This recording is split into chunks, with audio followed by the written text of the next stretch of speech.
বাংলার জনতা দেখিয়ে দিয়েছে যে ধৈর্যের সীমা অতিক্রম করলে কি পরিস্থিতি হয়। এক কাপড়ে বাংলাদেশ থেকে বিদায় হতে হবে, এরকম নজির বাংলার জনতা দেখিয়েছে কিনা?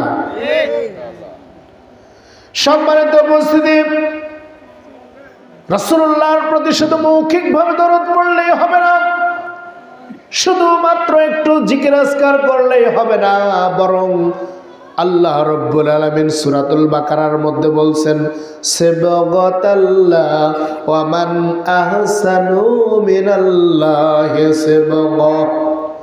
আমার রাসূলুল্লাহ যেইভাবে নামাজ পড়েছেন, আমার রাসূল করিম সাল্লাল্লাহু আলাইহি সাল্লাম যেইভাবে রোজা রেখেছেন, সিয়াম পালন করেছেন, তিনি যেইভাবে কিয়াম করেছেন, তিনি যেইভাবে যা কিছু করেছেন তার অনুসরণ অনুকরণ করা